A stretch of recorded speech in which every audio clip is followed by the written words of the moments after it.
शिव की कृपा से ही प्राप्त हुआ और शिव जी की करुणा से ही मिला। पूर्व में जो कथाओं के यजमान पद ग्रहण कर चुके हैं, जैसे सूरत वाले सोमानी जी हैं और चतुर्वेदी परिवार है, सोनी जी हैं, चंदन जी, और ऐसे बहुत सारे यजमान परिवार इस पवित्र कथा को श्रवण करने के लिए आए हैं, जो पूर्व में कथा के यजमान पद ग्रहण कर रहे हैं।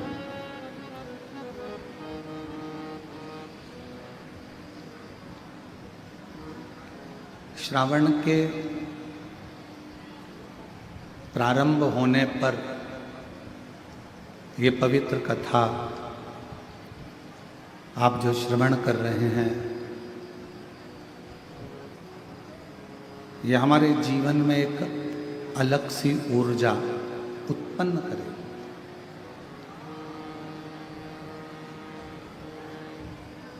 एक गुरु का और एक कथा का यही काम है।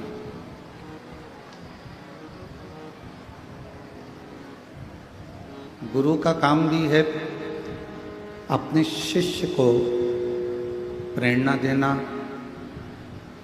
और प्रेरणा देकर उसको उसकी मंजिल तक पहुंचाना।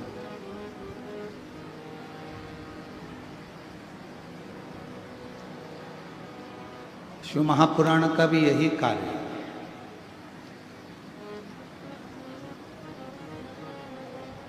कि जितने भी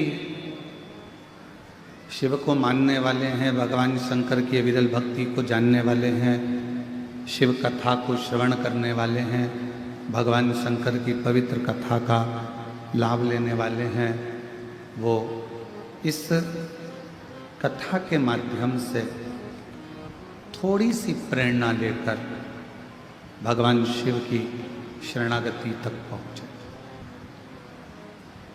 और तेरी कृपा बिना न हिले एक भी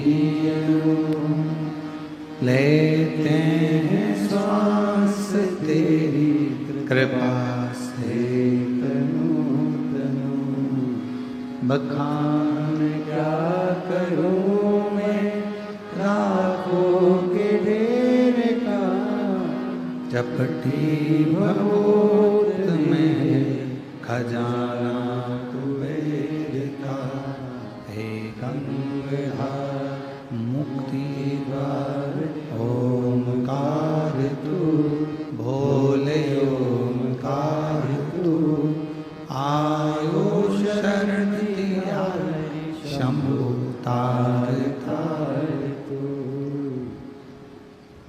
गुरु का भी यही काम है और शिव का भी यही काम है। गुरु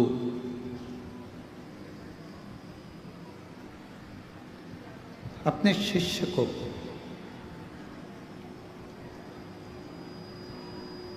उसकी मंजिल तक पहुंचाने का कार्य करता है।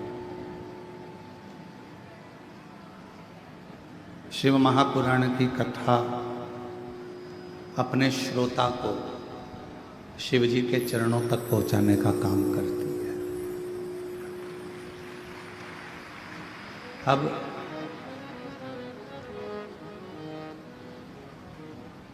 इस कथा को अगर सुनने के लिए बैठे हो तो इस कथा को शिव गुरु, शिव महापुराण के रूप में श्रवण करें।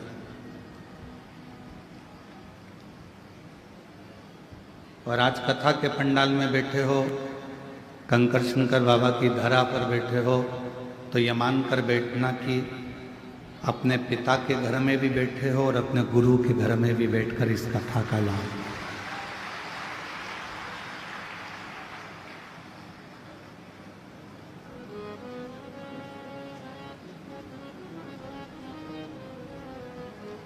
एक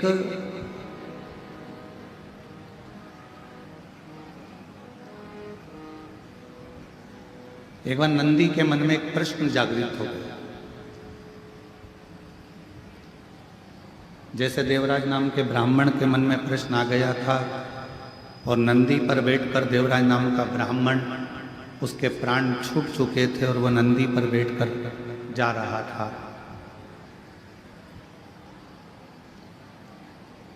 नंदी पर बैठकर जाते जाते उसके मन में, देवराज के मन में एक प्रश्न जागृत हो गया।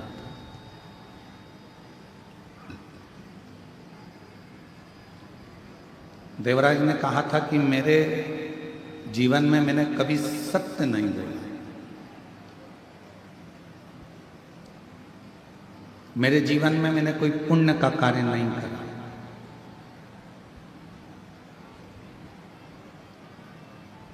देवराज ब्राह्मण कहता है, ना मैंने सत्य बोला, ना मैंने कोई पुण्य का कार्य किया, और ना मैंने कोई वेद पढ़ा, ना कोई पुराण पढ़ी, ना कोई शास्त्र पढ़ा, और ना ही मैंने अपनी पूरी जिंदगी में कोई तीर्थ करा। मैंने कोई तीर्थ भी नहीं करा।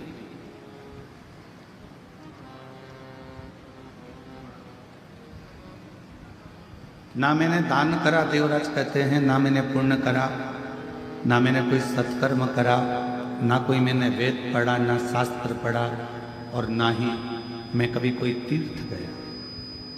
मैं तीर्थ भी नहीं गया। और देवराज नाम का ब्राह्मण कहता है, शिव महापुराण के महत्तम में इतना तो इतना, मैंने कभी जिंदगी में कोई गुरु भी नहीं बना। अब हमारा शास्त्र कहता है कि जीवन में अगर मनुष्य की देह मिली है तो गुरु मंत्र लेना जरूर है, गुरु दीक्षा लेना जरूर। पर मैंने तो ना दान करा, मैंने ना पुण्य करा, मैंने ना सत्कर्म करा, मैंने ना तीर्थ करा, और मैंने ना ही अपनी जिंदगी में किसी को गुरु बनाया। तो देवराज नामक का ब्राह्मण शिव महापुराण कथा के महत्तम में कहता है कि फिर मैंने ऐसा कौन सा पुण्य कर लिया कि मुझे तो नरक भोगना था और मुझे नंदी पर बिठाकर भगवान शंकर के धाम लेकर जा रहे थे। वो पुण्य कौन सा?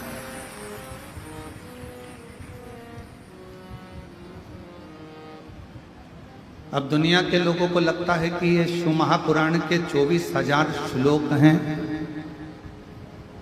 शिव महापुराण की 12 संहिता हैं,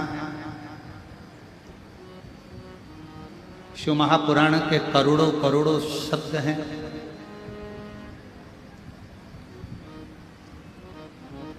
ये दुनिया की दृष्टि में केवल इनको शब्द माना गया है, दुनिया की दृष्टि में इनको श्लोक माना गया है, दुनिया की दृष्टि में इसको अध्याय, खंड, स्कंद माना। पर शिव महापुराण की कथा कहती है, यदि किसी ब्राह्मण के मुख से यदि आपने जिंदगी में एक बार भी किसी शिव धाम में बैठकर भगवान की कथा का लाभ लिया है तो समझ लो कि आपका कोई गुरु है कि नहीं पता नहीं, पर आपका गुरु देवाधिदेव महादेव बन जाता है।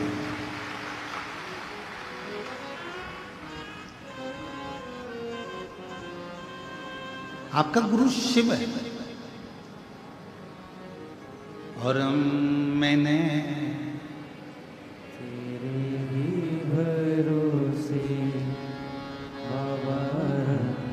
तेरे ही भरोसे हवा विच उड़ती जावांगी, बाबा डोल हटो छठी नाम कटी जावांगी।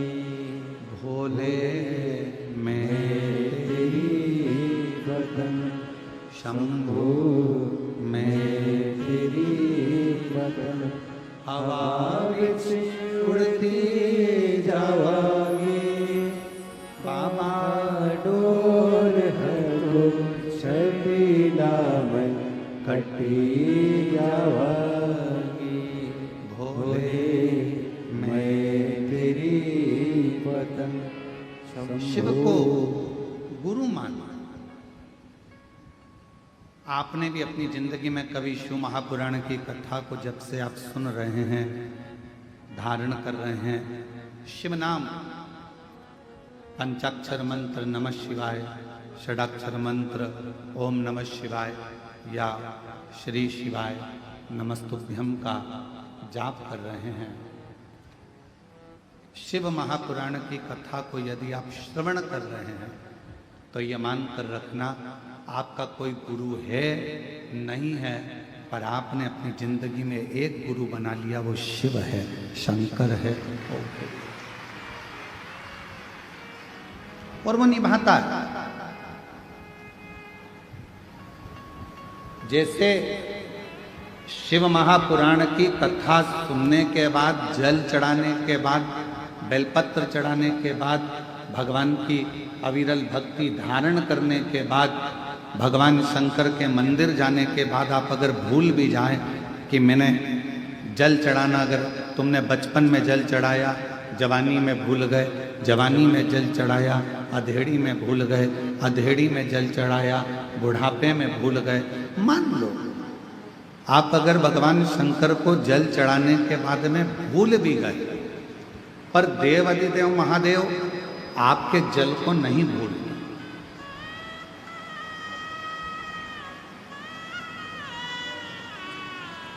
तुम चढ़ाए हो 1 लोटा, वो चढ़ा रहा है 1000 लोटा।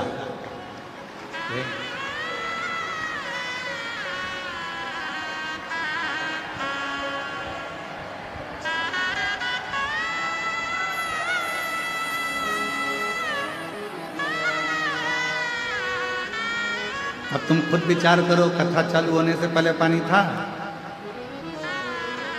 कथा चालू होना है 1 बजे और 1 बजे से ही ऐसा कैसे ही बाबा की कृपा। तुम लोगों ने जो कुबरेश्वर बाबा को अंदर जाके 1 लोटा चढ़ाया है, तो वो भी तो कृपा कर कर 2 लोटा चढ़ा ही रहा है।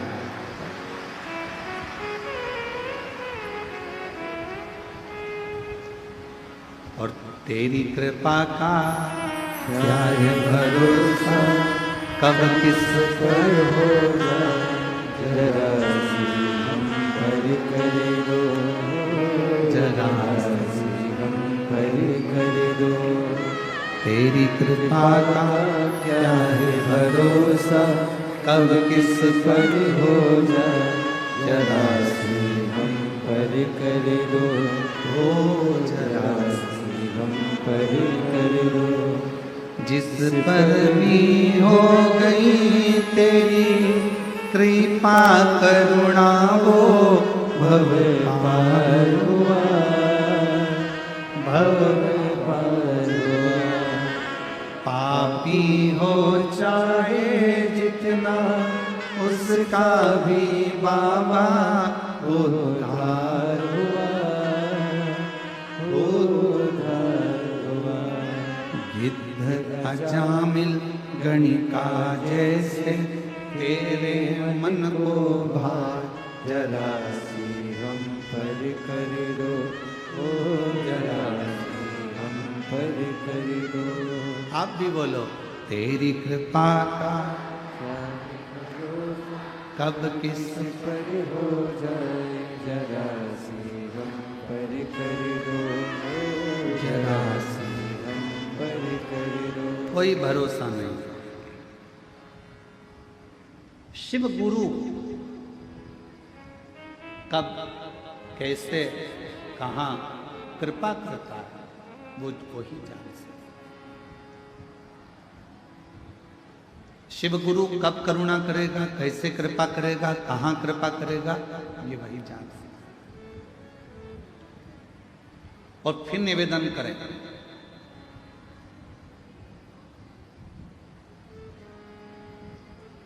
हमारे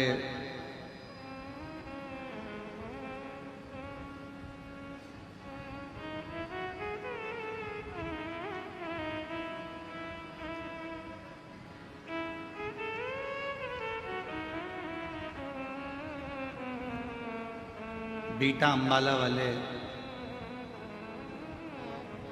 मुदगल जी अभी बीच में जब आए थे तो उन्होंने एक प्रश्न किया।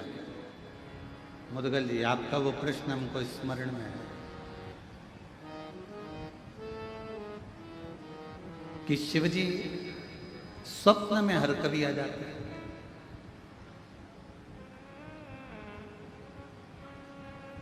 बैठिए। शिवजी स्वप्न में हर कभी आ जाते हैं, तो भगवान शंकर का स्वप्न आना अच्छा होता है कि बुरा होता है? पहले तो स्मरण करें शिव जी का पूरा स्वरूप, जटाधारी, त्रिपुंडधारी, त्रिशूलधारी, त्रिनेत्रधारी, भस्मधारी, नग्नवेशधारी, नंदी, वृषभ, पार्वती, गणेश, कार्तिकेय, अशोक सुंदरी, पूरे परिवार के साथ अगर शंकर जी का पूरा परिवार आपको स्वप्न में दिख रहा है तो ये मानकर चलना कि तुम्हारे यहाँ कोई शुभ कार्य होने वाला है।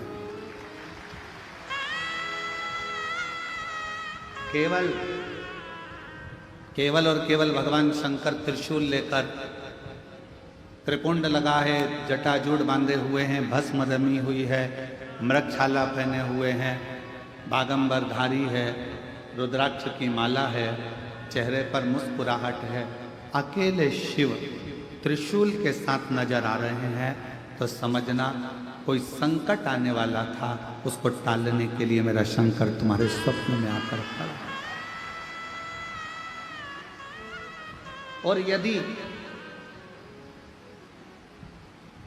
भगवान शंकर का कोई शिवलिंग नजर आ रहा है, केदारनाथ, भीमा शंकर, महाकाल, कुबेरेश्वर बाबा, मल्लिकार्जुन, वैद्यनाथ, कृष्णेश्वर, या तुम्हारे घर के पास में जो शिवलिंग है वो भी, या कोई पुराना शिवलिंग जिसको तुमने कभी देखा ही नहीं है, तुम्हारे स्मरण में भी कभी नहीं आया, ऐसे शिवलिंग का अगर दर्शन हो रहा है तो ये समझ लेना कि शंकर भगवान आपके द्वारा कोई अच्छा कार्य करवाने वाले हैं और वो आपको प्राप्त होगा,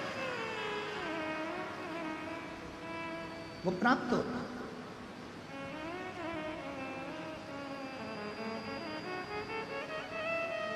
शिव जी कोई श्रेष्ठ कार्य, जितने लोग गीले हो रहे हैं छाते में, मेरा निवेदन, फिर निवेदन करूं आपको, आप लोगों की अविरल भक्ति को मैं नमन करता हूं कि इतना पानी में भी आप लोग खड़े हुए हैं। आपसे निवेदन है, अगर कहीं धर्मशाला साइड में बन रही है धर्मशाला, वहाँ जगह हो तो वहाँ, और अगर छाते हैं तो हम मना नहीं करेंगे, आप लगाओ, आराम से सुनो, ये आप लोगों की अविरल भक्ति है। पर जहाँ जहाँ जगह मिले वैसा वैसा बैठकर कथा का लाभ करें। पंडाल बहुत लगे हैं, 1 2 3 4 5 6 7, ऐसे 7-8 पंडाल हैं। जहाँ जहाँ आप लोगों को जगह मिलती जाए वहाँ बैठकर आप लोग लाभ ले सकते हैं।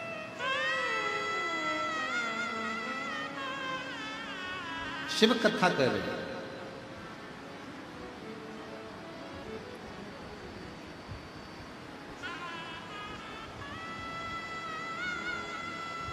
देवराज नाम का ब्राह्मण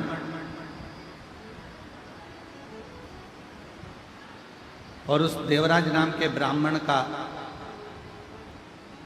सबसे बड़ा क्रम कि ना मैंने कोई पुण्य करा, ना मैंने कोई दान करा, ना मैंने कोई सत्कर्म करा, ना मैंने कोई गुरु बनाया, ना कोई मैं तीर्थ गया, ना मैं कोई अच्छे कार्य के लिए गया। फिर आखिर एक बात समझ में नहीं आती कि मैंने कोई ऐसा बड़ा काम नहीं करा, मैंने कोई सत्कर्म नहीं करा, मैंने कोई पुण्य नहीं करा, मैंने कोई दान नहीं करा, मैंने कोई गुरु नहीं बनाया, फिर ऐसी कृपा, फिर ऐसी करुणा कि मुझे नंदी पर बिठाकर कैलाश धाम के लिए लेकर, ये पुण्य कौन सा? तो कहा एक पुण्य। देवराज, तुम किसी तीर्थ में नहीं गए, तुमने कभी कोई दान नहीं करा, तुमने कोई वेद नहीं पढ़ा, तुमने कोई पुराण नहीं पढ़ी, तुमने कोई शास्त्र नहीं पढ़ा और ना तुमने कोई गुरु मंत्र लिया, पर एक पुण्य तुमने करा।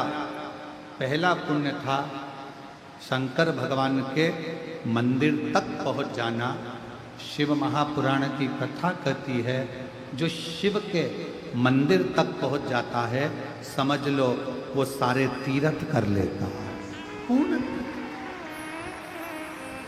बोल बम का नारा है,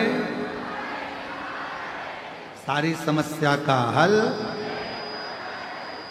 मान।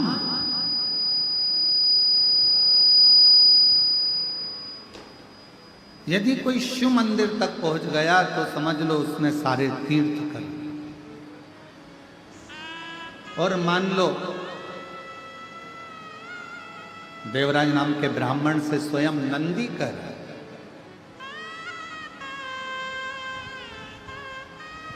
यदि मंदिर में पहुंचने के बाद उसने अगर भगवान शंकर की कथा को, शिव महापुराण की श्रवण कर लिया, वाचन कर लिया, सुन लिया, तो समझ लो उसने सारे वेद पुराण और शास्त्रों को पढ़ लिया और श्रवण कर लिया। सब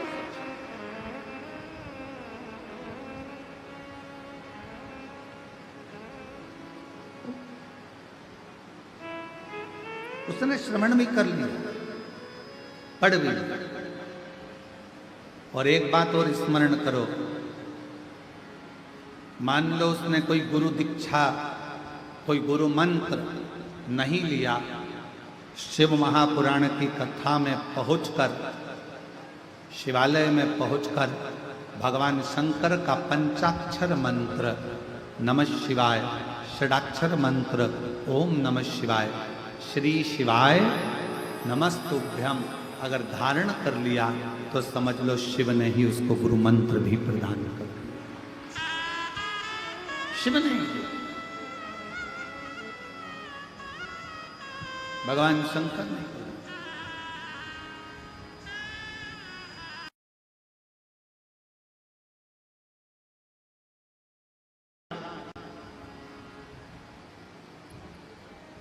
गुरु का काम भी मार्ग दिखाने का है और शिव महापुराण का काम भी मार्ग दिखाने का है।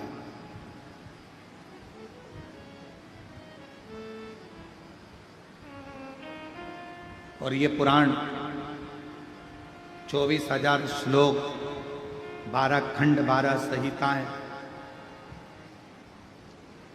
करोड़ों शब्द, ये हमें मार्ग प्रशस्त करते हैं। मार्ग, हाँ, गुरु भी परीक्षा लेता है और शिव महापुराण की कथा भी परीक्षा लेता है, शंकर भी परीक्षा लेता है।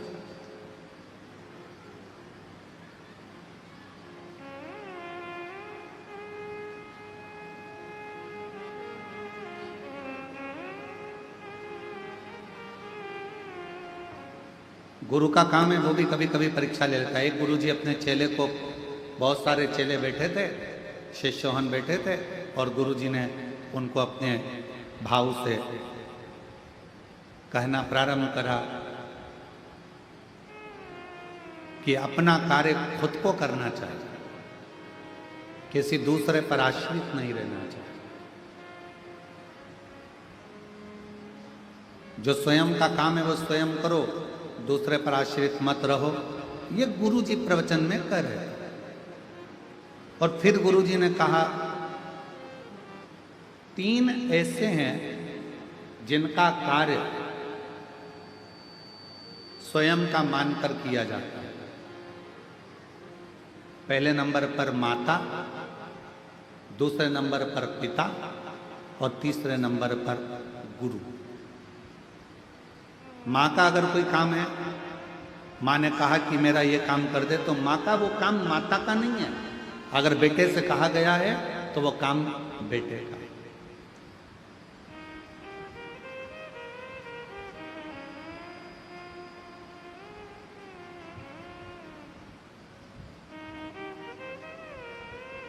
4 साल पहले सूरत वाले सोमानी जी कथा करवाए थे हॉल के अंदर। क्या है सोमानी जी, उस समय पर खटिया पर हम बैठे थे तो आपसे बात कर रहे थे, तो एक प्रसंग आपके मुख से निकला था कि हमारी माता, तो भाभी जी बोली कि हमारी सास और हमारे ससुर का नेचर ऐसा था, वो अपना काम भी स्वयं करना पसंद करते थे और रसोई घर से जितने लोग आ जाते थे उनको खिलाकर प्रसन्न होना पसंद करते। हमें वो संवाद भी याद है हमारे, आपका वो बोला हुआ। और वही शिव महापुराण की, गुरु शिव महापुराण की कथा कर रही है, व्यक्ति को अपना कार्य खुद करना चाहिए, पर 3 का काम उनका नहीं होता। 3 का काम, अगर माँ का कोई काम है, माँ ने कहा कि बेटा मेरा ये काम कर दो, तो माँ का वो काम केवल माँ का नहीं है, बेटे का फर्ज है माँ का कार्य करे, तो वो काम केवल माँ का नहीं होता, वो काम अपना खुद का होता। पिता ने कहा बेटा मेरे लिए ये सामान ला दे या मेरा ये काम कर दे, वो काम पिता का नहीं होता, वो काम स्वयं बेटे का होता है। और गुरु ने अगर कोई काम कह दिया तो वो काम गुरु का नहीं होता, शिष्य का खुद का होता है, वो गुरु का नहीं, स्वयं शिष्य का। और कोई ये ना कहे कि ये गुरु जी का काम है। गुरु पूर्णिमा के अवसर पर अगर आप कथा में आए हो, खड़े होकर भोजन परोस रहे हो, रोटी बेल रहे हो, सब्जी बना रहे हो, आलू काट रहे हो, सब्जियां काट रहे हो, सेवा कर रहे हो, पानी पिला रहे हो, किसी को नाश्ता करा रहे हो, ये मत सोचना कि ये काम तो गुरु जी का है, गुरु जी का है, गुरु जी का है। सब श्री शिवाय नमस्तुभ्यम बोलने वाला एक एक बच्चा शंकर जी का चेला है, शिव जी का शिष्य है। और ये कुबरेश्वर धाम की गुरु पूर्णिमा की कथा गुरु जी की नहीं, एक एक बच्चे की और एक एक व्यक्ति की है जो शंकर को भजता है, शिव का तत्व। माँ का काम केवल माँ का नहीं है। माँ ने कह दिया बेटा मेरे कपड़ों को वहां डाल दे, माँ ने कह दिया मेरे कपड़े धो दे, माँ ने कह दिया मेरा एक काम कर दे, माँ मेरा काम ये कर दे, वो माँ का काम नहीं। शिव महापुराण की कथा कहती है, गुरु अपने शिष्य से कह रहे थे, जितने शिष्य बैठे थे सबको कह रहे थे अपना काम स्वयं करना चाहिए, पर 3 का काम अपना खुद का होता है। पहला माँ का काम अपना खुद का है, पिता कोई काम बताए वो अपना खुद का है, और गुरु अगर कोई भूल से भी तुमको काम बता दे तो अपना खुद का है, उसको करना चाहिए, उसको बोलना नहीं चाहिए।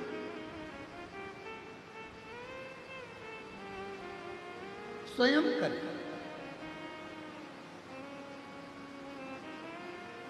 हमारे यहाँ अगर कोई कार्य होता है और कोई चीज का पता लगाना होता है कि भाई ऐसा ऐसा काम है, हम इंदौर में सूचना चंदन सोनी जी को कह देते हैं, चंदन भैया जरा पता करना है जरा, चंदन सोनी जी, तो चंदन सोनी जी दुकान को छोड़ देते और पहले काम कर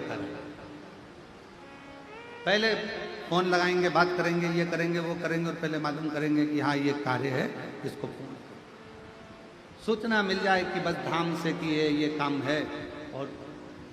और ऐसे कई शिव भक्त, बाबा के ऐसे कई भक्त हैं जो निरंतर सेवा में तल्लीन हैं।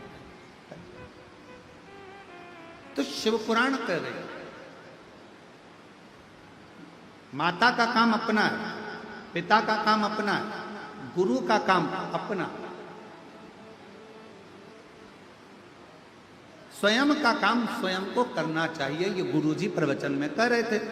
अब गुरुजी ने प्रवचन दिया, सारे शिष्यों ने श्रवण करा, बहुत सारे शिष्य बैठे थे, सब ने उस बात को ग्रहण किया। अब ग्रहण करने के बाद गुरुजी ने मन में सोचा कि अब इन लोगों ने ग्रहण तो कर लिया, चलो आज अपने को एक यजमान के घर में भोजन प्रसाद ग्रहण करना, भोजन ले, चलो सारे के सारे गुरुजी के साथ में चल।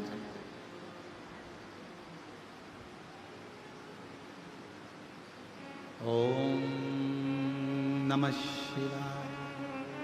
ओम नमः शिवाय।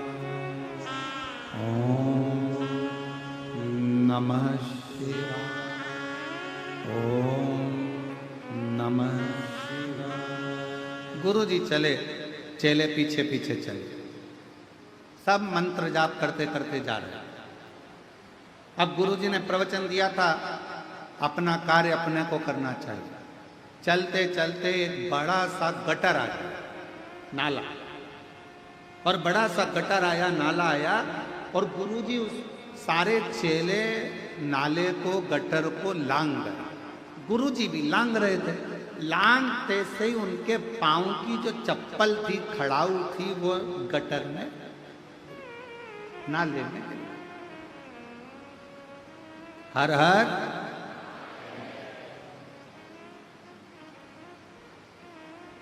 अब वो चप्पल गिर गई, खड़ाऊ गिर गई गटर में, नाले में, और गुरुजी चिल्लाकर बोले, अरे मेरी खड़ाऊ, मेरी पादुका नाले में चली गई, गटर में चली गई। जितने चेले थे सब लोग तैयारी करने लगे। कोई कहने लगा एक काम करो, सफाई कर्मी को बुला के लाओ। गांव में गया, एक सफाई वाले को बुलाने गया। दूसरा डंडा लेने गया। तीसरा चिमटा लेने गया। चौथा कुछ लेने गया। सब यहाँ वहां भटक रहे। 15 मिनट हो गए, कोई खड़ा उन्हें निकाला। एक शिष्य सबको देख रहा था,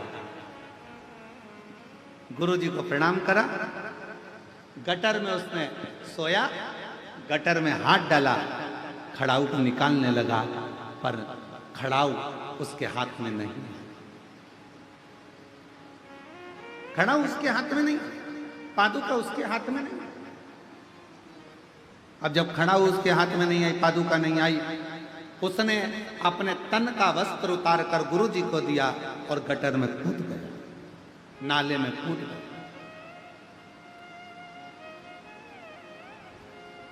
कोई सफाई कर्मी को लेने गया, कोई किसी को लेने गया, कोई किसी को लेने गया, और मालूम पड़े वो गटर में कूदा, खड़ाऊ निकाली, धोया, गुरुजी को लाकर दे दी। गुरुजी ने खड़ाऊ पहन ली और सारे के सारे शिष्य आ गए। और आते से ही शिष्यों ने कहा कि गुरुजी तो इतना बड़ा प्रवचन दे रहे थे कि खुद का काम खुद को करना चाहिए, तो गुरुजी इस गटर में, इस नल्ले में क्यों ना कूदे पादुका निकालने के लिए? गुरुजी ने तो प्रवचन दिया था कि खुद का काम खुद को करना चाहिए, तो फिर गुरुजी नाले में क्यों ना कूदे, गटर में क्यों ना गए? इतने में शिष्य ने उत्तर दिया, गुरुजी ने एक बात और कही थी कि माता, पिता और गुरु का कोई भी काम होता है वो उसके पुत्र का होता है। माँ का काम बेटे का, पिता का काम बेटे का, और गुरु का काम उसके शिष्य का होता है। इसलिए शिष्य ने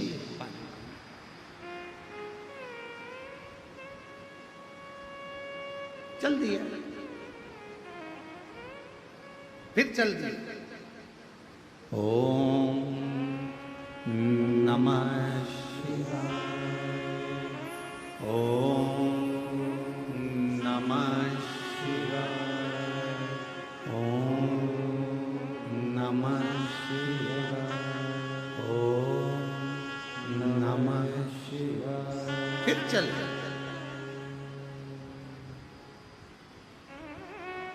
जजमान के यहाँ भोजन ग्रहण किया, वापिस लौट कर आ गए। गुरुजी को मालूम था सामने गटर है, चप्पल फिर चली जाएगी पादुका। उन्होंने अब की बार पादुका का हाथ में उठवाया, लांग गए, आश्रम पहुंच गए। और गुरुजी सारे शिष्यों को बुलाए और बुलाकर कहा कि आज मेरा दिल बड़ा प्रसन्न है, बहुत खुश हूं मैं, आज मेरा मन कर रहा है।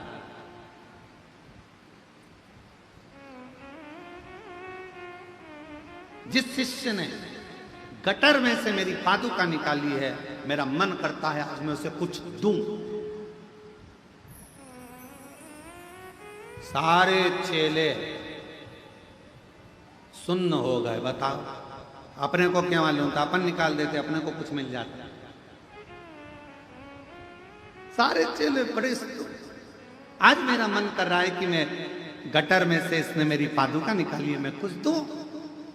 सबने ताली बजा दी, हाँ साहब गुरुजी देना चाहिए, देना चाहिए। और गुरुजी ने कहा, बेटा तूने मेरी पादुका गटर में से निकाली है, मेरी ये पादुका तू रख। शिष्य पादुका। बहुत सावधानी से कथा सुनिएगा। गुरु शिव पुराण कथा चल रही है। शिव गुरु, गुरु जी ने पादुका उस चेले को दे दी। चेला पादुका को सिर पे लगाकर अपने कक्ष में ले गया। जितने स्टूडेंट थे, जितने शिष्य थे, सारे के सारे शिष्य उसको चिढ़ाने लगे। जो चप्पल गुरु के काम की नहीं थी वो चप्पल तुझे दे। जो पादुका गटर में गिर गई थी वो पादुका गुरुजी नहीं पहनते, इसलिए तुझे दे दी।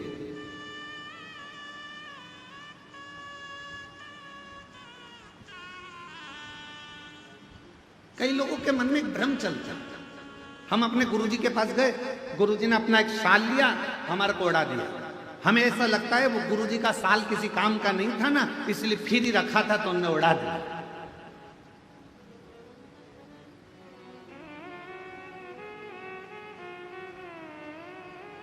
अब कौन समझाए, कौन समझाए कि गुरु का स्पर्श करा हुआ मात्र शाल ही क्या, गुरु का स्पर्श करी अगर मात्र एक अक्षत का दाना भी मिल जाए तो वो करोड़ों की पूंजी बन जाए। कौन उसको समझने वाला चाहिए।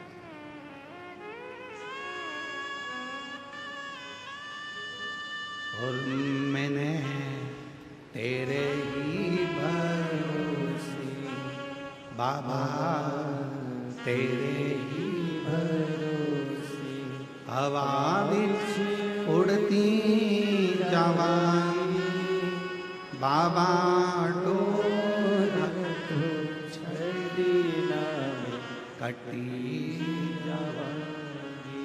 कौन सा एक चावल का दाना भी अगर शिव गुरु का मिल जाए, शंकर का मिल जाए, कोई सतगुरु का मिल जाए तो वो हमारी जिंदगी को संवार दे। एक चावल।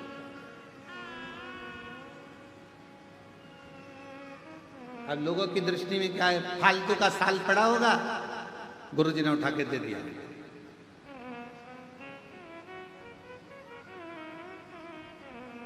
अब जरा विचार करिएगा, फालतू के साल को भी अगर गुरु तुम्हारे गले में डालकर कीमत वाला बना सकता है तो तुम भी फालतू हो, तुमको भी उठाकर शंकर के चरणों में डालकर तुम्हें कीमत वाला बना सकता।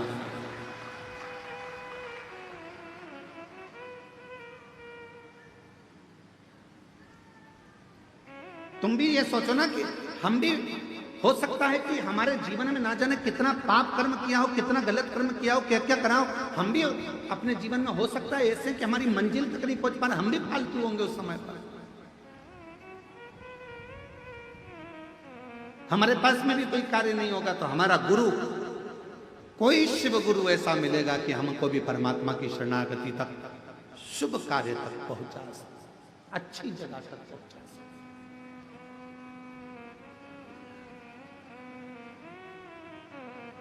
सारे मित्र चिल्लाने लगे, आवाज लगाने लगे, अरे अरे अरे, जो पादुका गुरुजी नहीं पहनने वाले थे, गटर में गिर गई थी, गुरुजी नहीं पहनते इसलिए वो पादुका तुमको दे दी। गुरुजी ने वो पादुका तुमको दे दी जो किसी काम की नहीं, गटर में चली गई, क्या करेगा ऐसी पादुका का? गुरुजी से कह देता हमको तो नहीं चाहिए, रखो तुम्हारे पास में। क्यों लेकर आ गया? उसने कहा मेरे गुरु के चरण की पादुका है, मेरे गुरु ने मुझे दी है, अब वो गटर की हो, चाहे हीरे की हो, वो चाहे सोने की हो, वो चाहे अंबारी की हो, पर मेरे गुरु की पादुका मेरे जीवन का सुख प्रदान करे मुझे। हम तो बाबा चलते हैं हम तो बाबा के भरोसे चलते हैं। ये दुनिया वाले चलते हैं ये दुनिया वाले जलते हैं डमरू वाले भरोसे चलते हैं। ओ घड़कानी के भरोसे चलते हैं।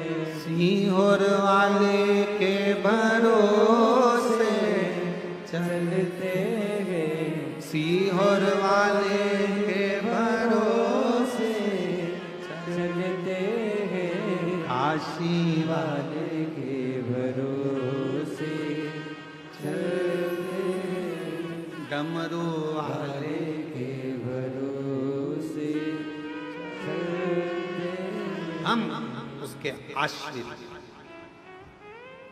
फिर मित्रों ने कहा गुरु जी की पादुकाएं गटर की है, नाली की है, करेगा क्या? क्या इसको तिजोरी में सेट के रखे, अलमारी में सजा कर रखेगा? क्या करेगा?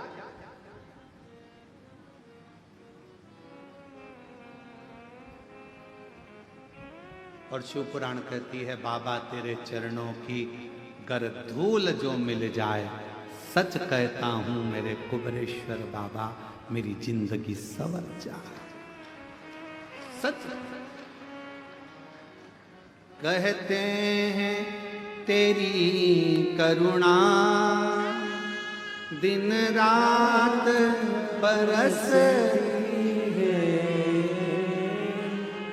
कहते हैं तेरी करुणा दिन रात बरसती है। एक बूंद जो मिल जाए एक बूंद जो मिल जाए। मन कलियां खिल जाए भोले तेरे चरणों की कर धूल जो मिल जाए।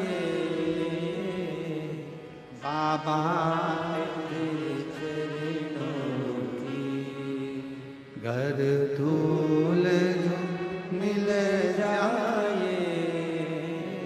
सच कहता हूँ बाबा सच कहता हूँ गुरुदेव किस्मत ही बदल जाए। बाबा तेरे चरणों कई किस्मत।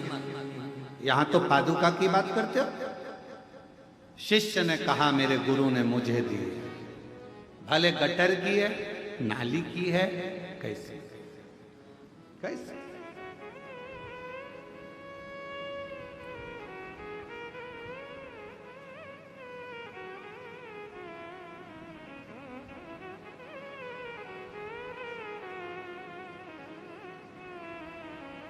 दंडवत करिए कभी आपने?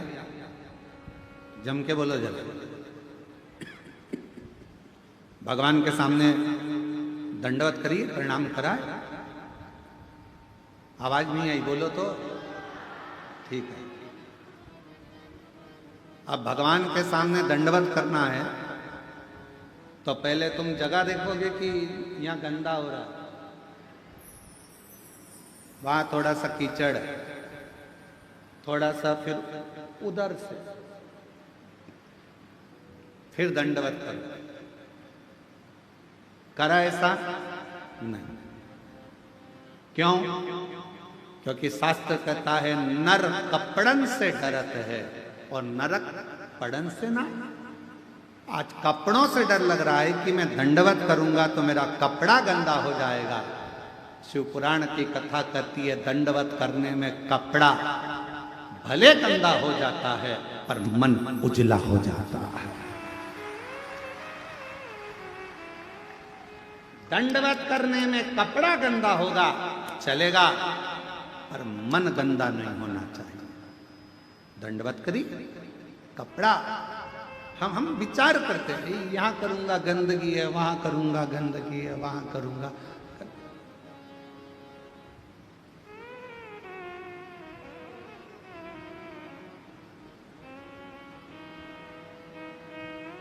कितना सुंदर कहा है, सावधानी पूर्वक सुनिएगा। जब कावड़ चलती है, कावड़ को लेकर जो कावड़िया कंधे पर बांबू लेकर, दो डंडे में, डंडे के अंदर दो लोटा लेकर बोल बम लेकर चलता है। किसी का पीक, थूक, गुटका रोड पर पड़ा रहता है। अगर कावड़िया उस गुटके को लांग कर चले जाता है तो जिसने थूका हुआ होता है उसको मरने से पहले भोगना पड़ता है। कावड़ जाने वाले रास्ते पर कावड़िया जिस मार्ग से जाते हैं, कावड़िया जिस रास्ते से निकलते हैं, कावड़ जिस मार्ग से निकलती है, उस मार्ग को कई लोग अपने घर के दरवाजे पर भी अगर गंदगी है तो पानी डालकर साफ कर देते हैं कि कोई कावड़िया निकल कर जाएगा, शिव के लिए जल लेकर जा रहा है, शंकर को दिल से चढ़ा रहा है। हम नहीं जा सकते, पर अपने मार्ग को स्वच्छ तो बना सकते। और कितनी सुंदर बात कही स्वयं माता पार्वती जी ने तुमरुका जी से प्रश्न किया था कि कावड़ सावन के महीने में क्यों भराती है? क्या कावड़ शिवरात्रि पर नहीं भरा सकती? 12 महीने नहीं भरा सकती? श्रावण के महीने में ही क्यों भराती है? क्योंकि भगवान तुमरुका जी ने कहा, संसार में रहने वाला चाहे पशु हो, पक्षी हो, जलचर हो, चाहे मनुष्य हो, वो पृथ्वी पर गंदगी कर देता है। बारिश का पानी सावन में जब गिरता रहता है तो रोड मार्ग स्वच्छ होता रहता है। तो जिसने अगर कुछ गंदगी करी भी है तो उसको दोष नहीं लगता और कावड़ियां निकलता चले। श्रावण में कावड़ की महत्वता क्यों? क्या माघ महीने में कावड़ नहीं भर सकते? क्या बैसाख महीने में कावड़ नहीं भर सकते? क्या हम ज्येष्ठा महीने में नहीं भर सकते? कार्तिक में नहीं भर सकते? भादों में नहीं भर सकते? केवल श्रावण का महीना कावड़? उसका कारण केवल इतना सा है, जल वृष्टि होती रहती है, भूलवश कोई थूक कर चले गया, वो पानी से साफ हो जाता है, तो जिसने थूका उसको दोष नहीं लगता है। कावड़िया के चलने से पाप उत्पन्न नहीं होता, इसलिए श्रावण के महीने में ही कावड़ को भरा जाता है। ये शिव की उदारता, शंकर की करुणा। नहीं तो शिव जी के कावड़ तो बैसाख में भी बढ़ सकते थे, जिस समय लोग ठंडा पानी भरते हैं, भगवान को चढ़ाते हैं। और नहीं तो कई लोगों के मन में आता है, कावड़ क्यों चढ़ा रहे हो सावन में? भगवान के ऊपर तो पहले से ही इतना पानी गिर रहा है बारिश का, क्या करोगे चढ़ाकर? पर कावड़ को श्रावण महीने में चढ़ाने का कार्य ही यही है कि मान लो कोई पक्षी है, उसने गंदगी कर दी, कावड़ यह उलांघ कर गया, पक्षी को दोष लगे, उससे अच्छा है श्रावण के महीने में जलवृष्टि होती रहती है और वह जलवृष्टि के कारण कावड़िया चलता रहता है, तो किसी को दोष नहीं लगता। बाबा के धाम पर जाकर अविरल जल को समर्पित करता है तो सुख का अनुभव करता है, सुख का।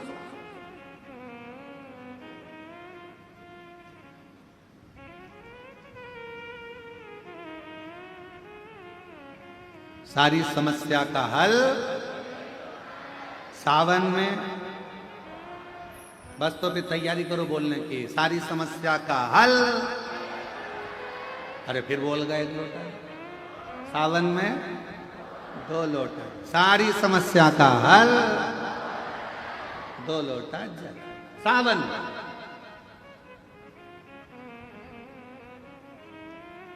कितनी कृपा शिव करता है मेरे ओघड़दानी, मेरे शंकर भगवान। तो ये ना विचार करे कि गंदा है, गंदगी है। भगवान के सामने दंडवत करते समय ये विचार ना करा जाए। जब हम गिरि गोवर्धन नाथ जी की दंडोती परिक्रमा करे, सालों हो गए, तो गिरिराज बाबा की जब 21 किलोमीटर की दंडवत परिक्रमा सोते सोते सोते सोते दंडवत करते करते कोई स्थान ऐसा आता है जहाँ नाली भी निकल कर जाती है। अब 21 किलोमीटर में तो ढेरों स्थान पड़ते हैं, तो वहाँ दंडवत करते करते ये नहीं देखा जाता कि गटर की नाली है, बेकार स्थान है, किसी ने थूक दिया है, किसी ने गंदगी कर दी, नहीं। गिरिराज धारण प्रभु तुम्हारी शरणे, गिरिराज धरणे प्रभु तुम्हारी शरणे। बोलते बोलते परिक्रमा 21 किलोमीटर की 9 दिन में धीरे धीरे पूरी करी। हम नर्मदा जी की परिक्रमा करने गए, बहुत पहले की बात है, बहुत लंबा समय है। जहाँ चले जाते कोई गंदगी भी है तो उसको लांगते लांगते भजन करते, माई नरब दे हर, माई नरब दे हर, माई नरब दे हर, माई नरब दे हर, माई नरब दे हर।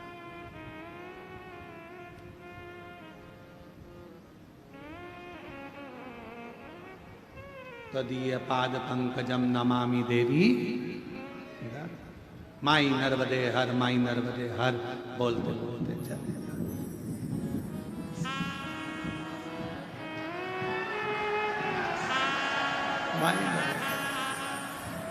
बोलते चले जाओ। और इसमें यह नहीं देखा जाता कि सामने गंदगी पड़ी है, कोई सामान पड़ा है। कावड़ उठाने वाला कावड़िया जब कंधे पर कावड़ ले लेता है तो वो ये नहीं सोचता 10 किलोमीटर है, 11 किलोमीटर है कि 150 किलोमीटर है, वो नहीं देखता। पिछले वर्ष सीहोर कुबरेश्वर धाम पर अमरावती से भी आगे से 350 से 400 किलोमीटर दूर से पैदल चलकर लोग कावड़ लेकर,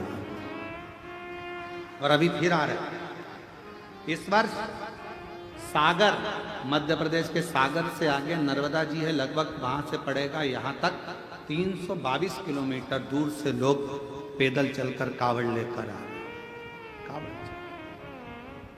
कावड़िया कंधे पर कावड़ ले लेता है, ये विचार नहीं करता कि मुझे कहां तक जाना है। कावड़ उसने ली है, चिंता भोलेनाथ को करना है, कब मंजिल तक पहुंचाना है ये उसके ऊपर तो चल रहा। अगर मान लो ये नहीं देखा जाता कि ये गंदगी, अब कुछ शिष्य ने अपने मित्रों से कहा मेरे गुरुजी की पादुका है, मेरे गुरुजी ने दी है, वो गटर की है, नाली की है, कहाँ की है? और बाबा तेरे चरणों के होना हमें बास रे, तेरे चरण रज से बुझानी हमें प्यास रे। ये उसके चरण का बिंद मिल गया, उससे बढ़कर कोई सुख। पादुका रख ली, शिष्य चिढ़ाने लगे, समय बीत गया, शिष्य लोग अपने अपने घर चले गए, ये भी पादुका लेकर गया। पादुका ले जाने से पहले इसने घर के अंदर बंदरबार बांधी, मेरे गुरु की पादुका आई है। पास में उसके मित्र रहते थे, उसके घर के माता पिता को कह दिया तुम्हारा लड़का पागल हो गया, गुरुजी ने जिस पादुका को गटर में गिरा दिया था वो गुरुजी पादुका खुद नहीं पहने, इसको दे दी, और वो पादुका तुम्हारा लड़का लाया है। उसने लाकर उस पादुका को एक श्रेष्ठ जगह पर पूजन के लिए रख लिया। बस रोज पादुका का पूजन करता, समय निकलता गया। 6 महीना, 8 महीना, 1.5 साल, 2 साल निकले, उसका ज्ञान बढ़ता गया, विद्वत्ता बढ़ती गई, वैभव बढ़ता गया। जब गुरु कृपा करता है तो फिर वैभव के साथ में धन देना प्रारंभ कर देता है। पहले तपाएगा, गुरु का काम, मेरे शंकर भगवान का कार्य, मेरे शिव तपाएंगे, गुरु तपाएगा। अरे जाओ भगवान के भरोसे रहो, करो मेहनत थोड़ी करो, अरे मैं तो हार गया।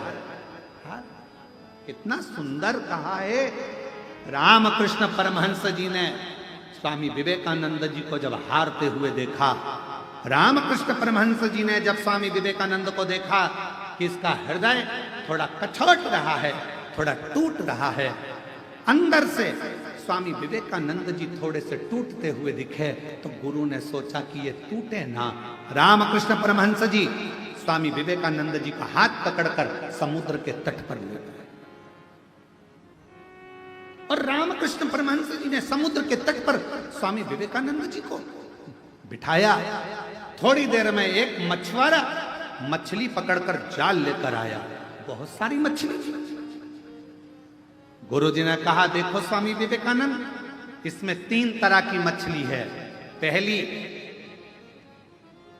जो सोच रही है कि अब मैं मरूंगी, दूसरी निकलने का प्रयास कर रही है पर थोड़ी देर में वो हार जाती है, और तीसरी मछली बार बार निकलने का प्रयास कर रही है। इसमें 3 मछलियां हैं।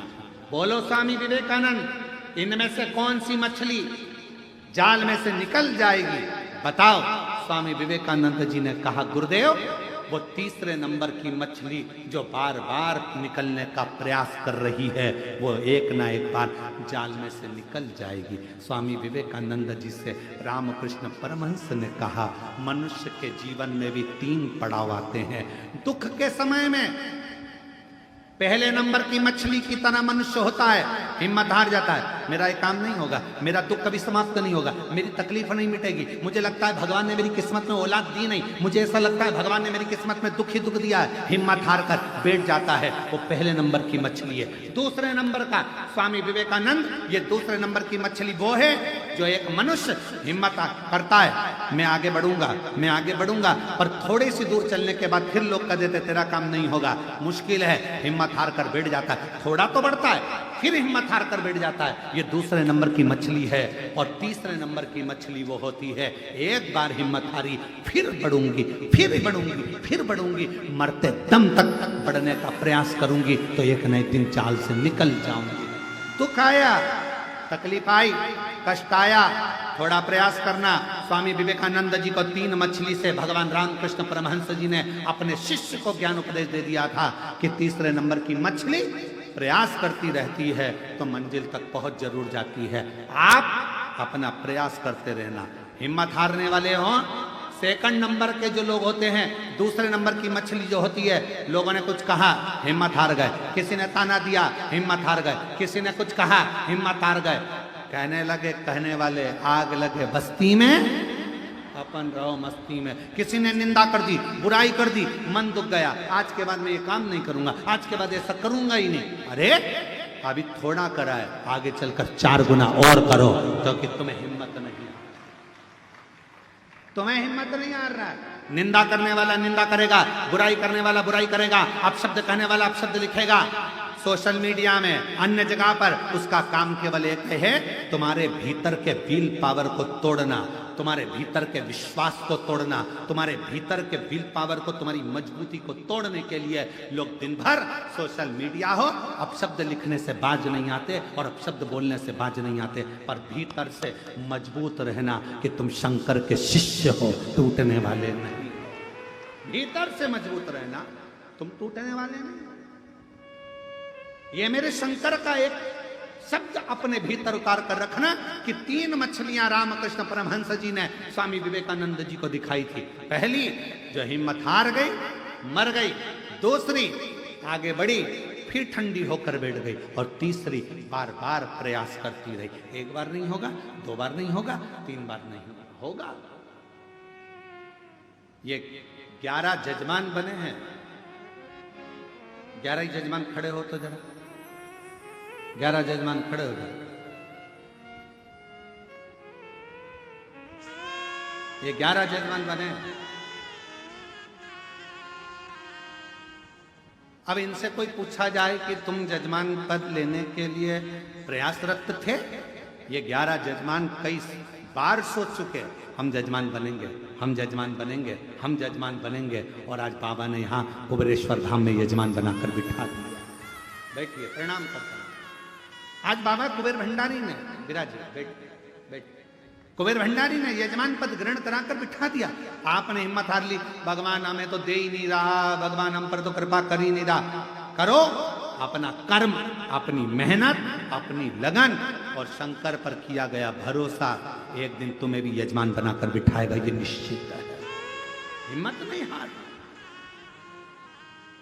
हम तो बाबा के भरोसे चलते हैं, हम तो बाबा के भरोसे चलते हैं। और जब हिम्मत करोगे, एक पत्र है, अच्छा है, देखिए।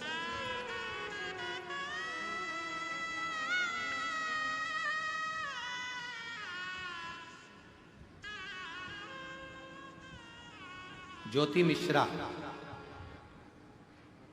शांति नगर बांदा, उत्तर प्रदेश की रहवासी है।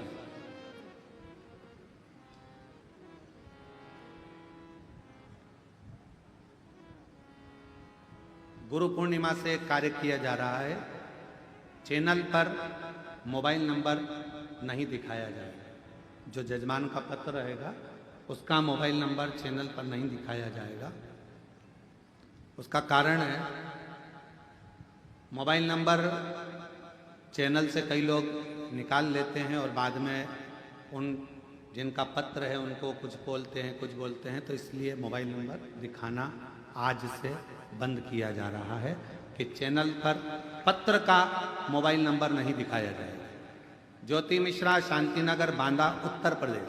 एड्रेस जरूर बताया जाएगा। क्यों? क्योंकि जाओ तो सरी, पुरस्कार देकर भेजेंगे।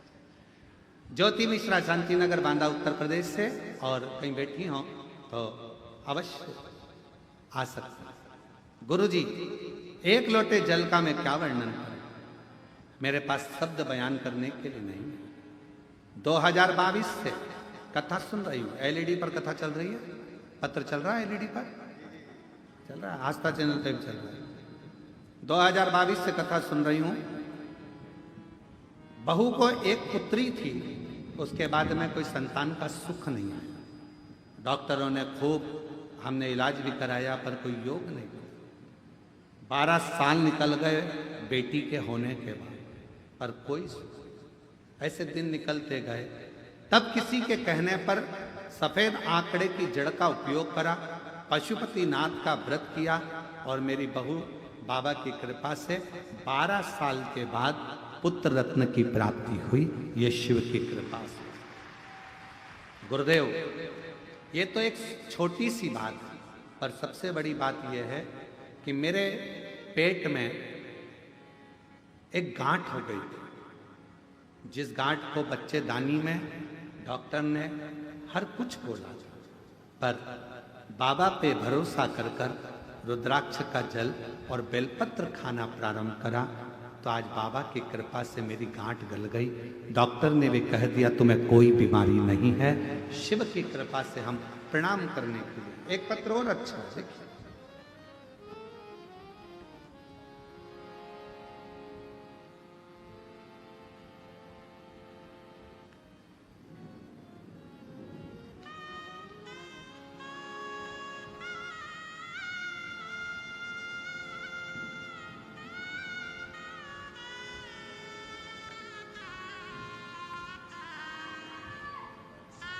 मैं मोहिनी राणा, जिला धौलपुर,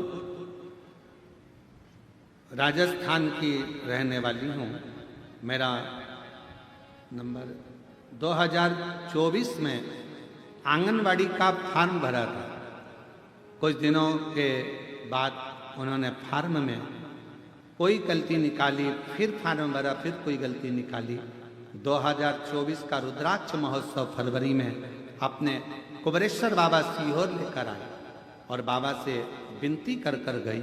आज बाबा की कृपा से 1 अप्रैल को मुझे ज्वाइनिंग आ गई। बाबा को प्रणाम करने के लिए यहाँ पर आए। शिव तत्व कहता है, एक माँ ने पत्र में लिखा, लक्ष्मी उमाशंकर चौरसिया, राजीव नगर, बेगमपुर, दिल्ली से आए हैं। कहीं बैठे हों जिनका पत्र पढ़ा जा रहा है वो लोग आ सकते हैं। मेरी पोती की तबीयत बहुत खराब थी। बाथरूम में प्रोटीन जाता था, जिस वजह से उसकी किडनी खराब हो गई थी। उसके हाथ ने काम करना बंद कर दिया था। सारे डॉक्टरों को दिखाया पर फिर भी उसका कोई लाभ नहीं मिला। हाथ काम नहीं करता था, पूरा हाथ बेकार हो गया था। तब विचार किया क्या करें। बाबा से प्रार्थना कर कर रुद्राक्ष का जल देना, शिवजी से विनय करना, मंदिर में पोछा झाड़ू करना प्रारंभ करा और बाबा की कृपा से हाथ भी ठीक हुआ और बेटी की किडनी ने भी काम करना प्रारंभ करा। मैं बाबा को यहाँ प्रणाम करने के लिए आई हूँ। शिव शिव है, एक विश्वास, एक भरोसा, एक दृढ़ता आपके भीतर शिव तत्व।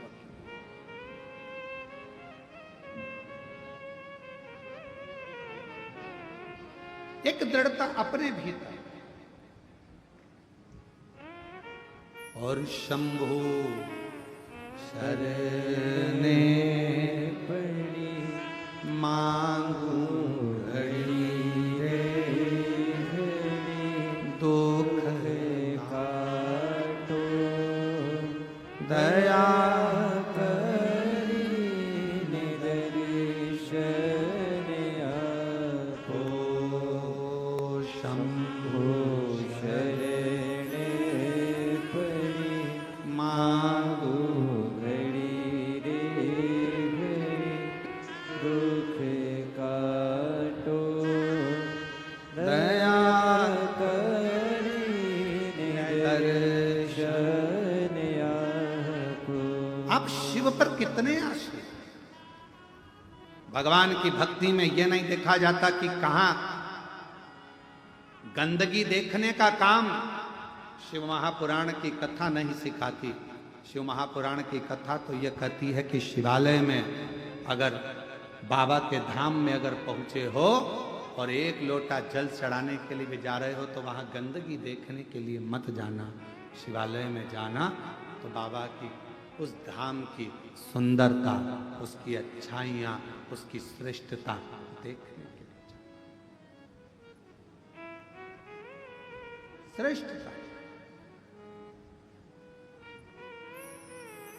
कई लोग कहते हैं गुरुजी ये कंकर शंकर की पूजन होती है कुबेरेश्वर धाम में, हम यहां पूजन कर रहे हैं। लोग चप्पल पहन के सामने से निकल गए, हम यहां बैठकर पूजन कर रहे हैं, लोग जूता पहनकर वहां से निकल गए। कंकर शंकर की पूजन होती है, कोई पांव उधर रख दिया, कोई चप्पल उधर रखकर निकल गया। हमारा निवेदन है, तुम चप्पल देखने के लिए बैठे हो, तुम जूता देखने के लिए बैठे हो, तुमने 5 कंकर बीने रखा, तुम्हारा ध्यान तुम्हारे महादेव में होना चाहिए। यही तो कुबेरेश्वर धाम है जहां दिल लगाया जाता है, दिमाग नहीं, दिल लगाया जाता है।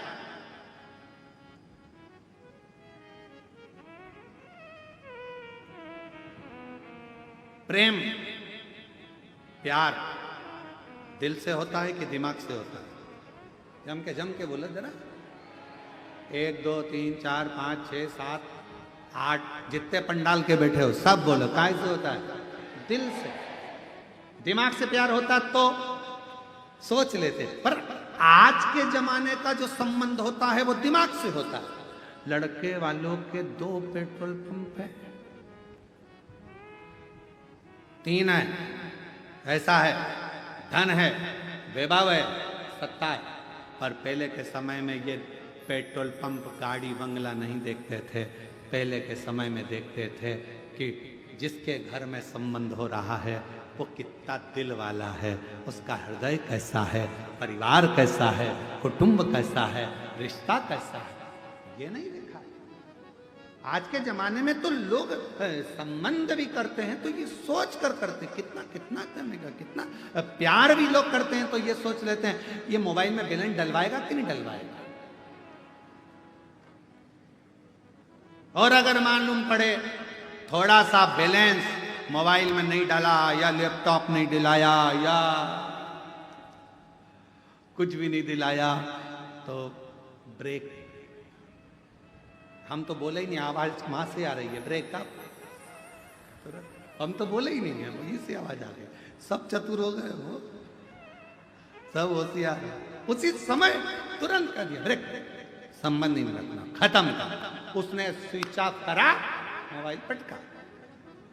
अब ये दिल से प्रेम नहीं था, ये केवल दिमाग से था कि इससे कुछ प्राप्त करना है, इससे कुछ लेना है। गुरुजी से संबंध कैसा निभे? तो कहा दिल से। गुरुजी के पास जाओ, ये सोचकर मत जाना कि गुरुजी मुझे कुछ देंगे।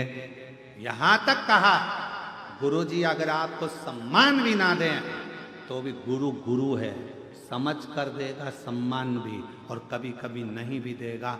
हो सकता है कि तुझे कुछ और देना हो, वो गुरु ही जान सकता है। गुरु। कई लोग कहते थे गुरुजी हमारे सामने से निकल कर गए, पर गुरुजी ने ना हेलो करा, ना हाय करा, और ना बाय करा। क्या करे? तुम किसके लिए आए हो? उस ओघड़दानी के लिए, शंभू के लिए। कई लोग कहते हैं हमने कंकर शंकर की पूजन करी, वहां से कोई जूता पहन कर निकल गया, चप्पल पहन के निकल गया। तो किसके लिए आई थी? शंकर जी के लिए। किसके लिए पहुंची थी? शिव जी के लिए। अगर शिव के लिए आई है तो कंकर में शंकर को देख। सामने से जो जूता पहनकर गया उसका जूता क्यों देखे? क्यों?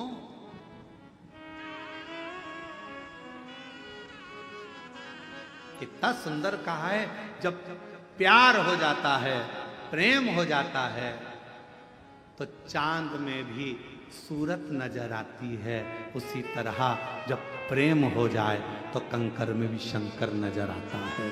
शिव शिव वही। और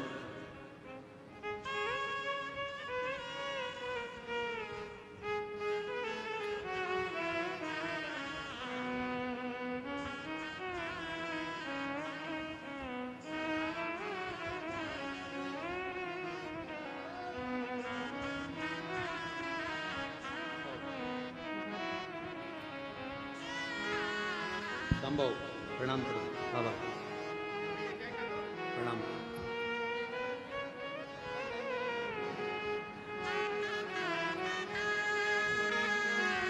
उठो उठो लाल।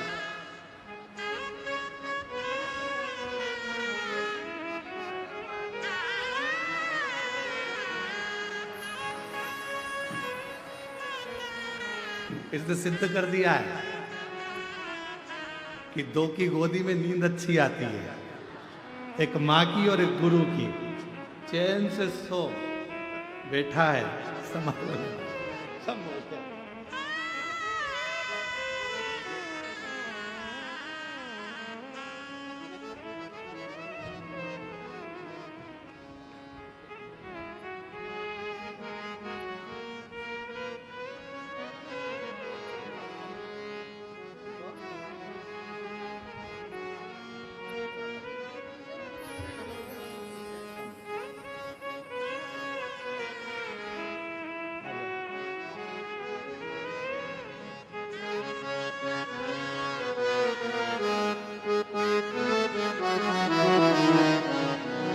का जॉब लगा, एक बार जोरदार ताली बजाकर स्वागत करिए।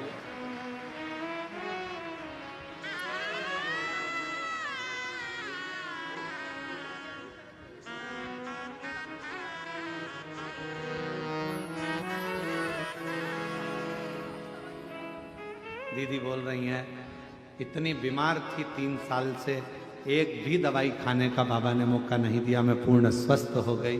ये शिव की कृपा।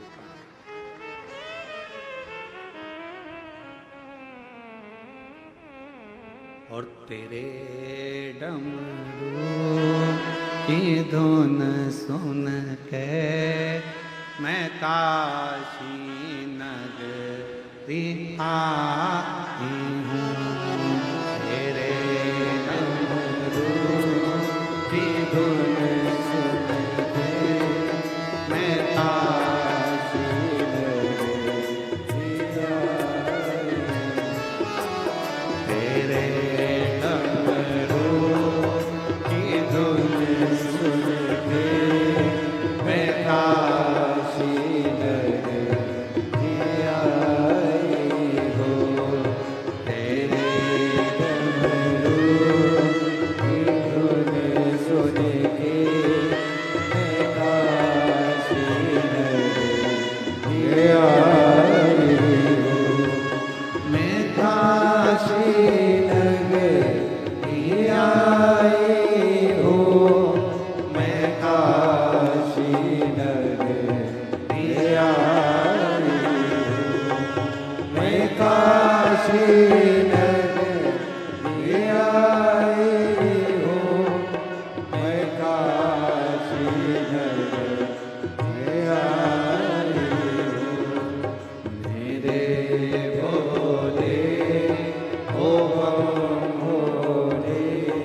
किडनी खराब हो गई थी।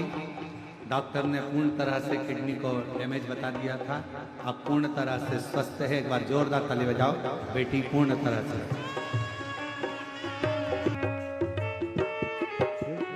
हम भोले तेरी काशी में गंगा है, सोना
करें, बाबा को भाव से हृदय से पुकारे, शिव जी को अपने मन का भाव अवश्य हृदय से प्रार्थना करें, बाबा से दिल से बाबा से विनय करें, निवेदन करें। जहाँ जगह मिले वहाँ बैठकर शिव जी को अपने मन का भाव साथ में बोलेंगे सभी लोग, हृदय से प्रार्थना।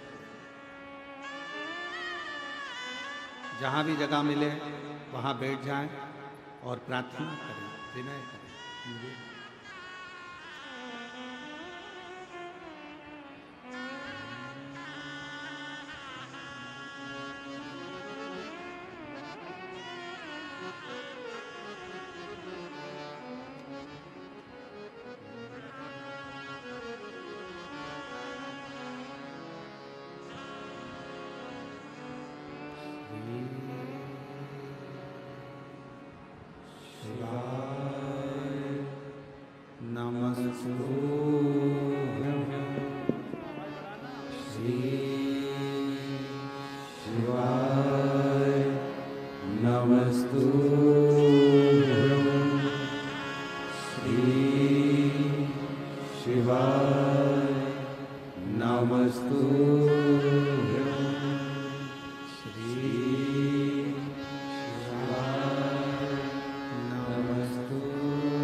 सब दुख काटो मार।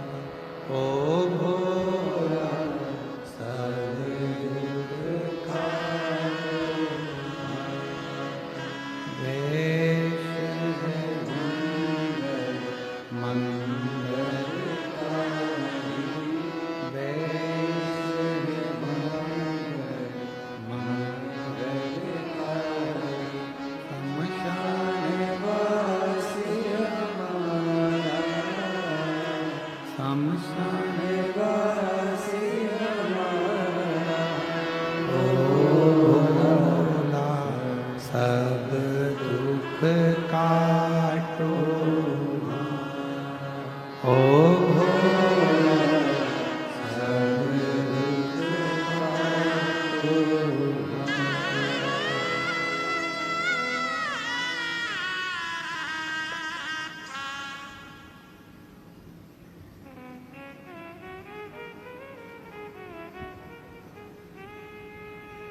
बाबा दैवादिदेव महादेव भगवान शिव ओगरदानी त्रिकालदर्शी कैलाशी विनाशी शंकर की कथा कर रहे हैं। शिव महापुराण की कथा वर्णन कर रहे हैं।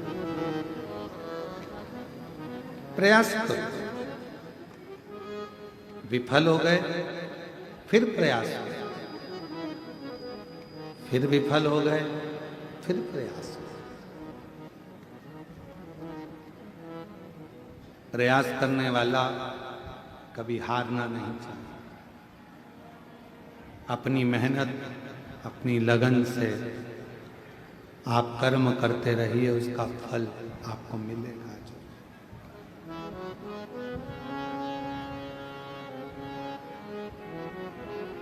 गुरु की खड़ाऊ गटर की, नाली की, नाले की उसने रखा, सेवा करी और खूब शिव ने कृपा कर कर उसको धनपति बना।